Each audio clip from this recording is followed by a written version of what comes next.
Hello internet, my name is Lave and I finally got to see Spider-Man Homecoming, which picks up after the events of Captain America Civil War, where Tom Holland was introduced to the world as the new webhead. And now that the dust has settled from the events that took place there, he's keen to prove to his new mentor, Tony Stark, played once again by Robert Downey Jr., that he's worthy of having a full-time position within the Avengers. And he does that by taking on Michael Keaton's the Vulture, who's making his own weapons from stolen Alien and Avengers technology which we've seen from the other films, and selling them on the black market. And Spidey's got to do all of this while also being a normal kid and having a normal social life at school. Now I have to admit I was looking forward to this film, but I wasn't as super pumped as I have been for some of the other Marvel films.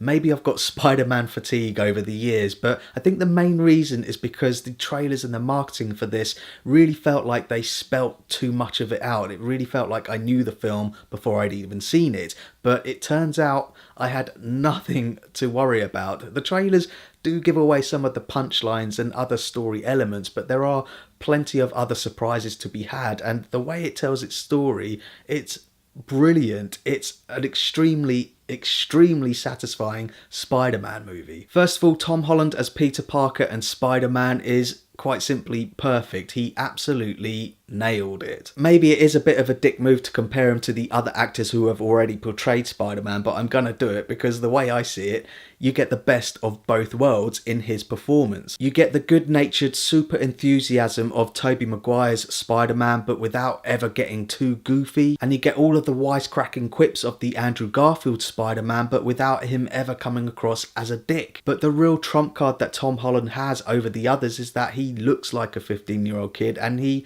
behaves like a 15-year-old kid who is finding all of his new powers and his new tech and suit just completely awesome, as you would. But he also shows the fact that he's shouldering a lot of responsibilities and he's learning that his actions have consequences. Sure, the other films explore the same themes. It is a staple of the Spider-Man character, but instead of retreading and retelling the same story with Uncle Ben dying and getting bitten by the spider, all of that, it alludes to it, but it doesn't show it. Instead, it differentiates itself by focusing in on the relationship between Peter Parker and his surrogate father slash mentor Tony Stark, who in my opinion is in this film in just the right amount. You see enough of him to be satisfied, but he doesn't overstay his welcome. In fact, you could argue that his character is reduced to being just a Deus Ex Machina, but nevertheless they explore the surrogate father mentor side really well. Tom Holland really wants to impress him and is super enthusiastic about that, but then at the same time he feels like he's being shackled by him. But then on the other side of things, Tony Stark is trying to keep his distance but offer him support where he can. He has a really good line where he says, "Damn, I sound like my father." He is trying to give him tough love as well. It's great. And then of course you've got Michael Keaton as the Vulture. Now when the character was first introduced, I didn't think he had incredible depth or anything like that. Certainly his motivations are relatable and he plays it with a ferocious determination. He's really intimidating, but then something happens which of course I'm not going to spoil, but it certainly switches it up, which I wasn't expecting, and it certainly raises the emotional stakes, and Keaton is great. The only character which I felt was underwritten was the Shocker, but even then they do something interesting with him. You think they're going to take it one way, but then they take it another, and I really loved the nod to the original character's costume. That was such a nice touch. To be honest, there's a whole host of characters in there. Happy's in there, Pepper Potts makes a cameo at one point, Captain America is in there in some really good cameos. The film is full of characters and it does a really good job of balancing them all out and giving them all equal screen time.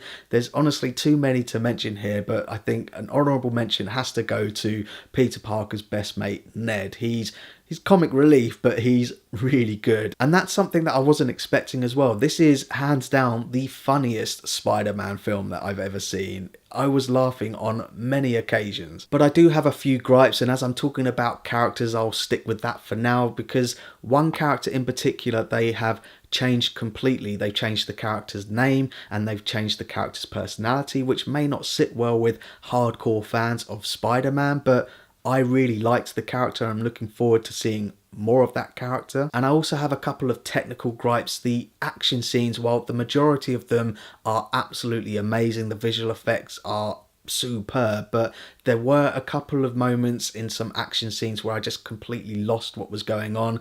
That could be due to inexperience from the director. I'm completely not familiar with any of Jon Watts' work, but overall I will say he did a really good job for his first big budget feature film. The majority of action scenes are really good, and Spider-Man's Tony Stark enhanced suit is great. I loved all of the extra little gadgets that you got on it, and I really love the fact that his eyes, it means that he can emote and you can see him reacting to stuff. That's really cool.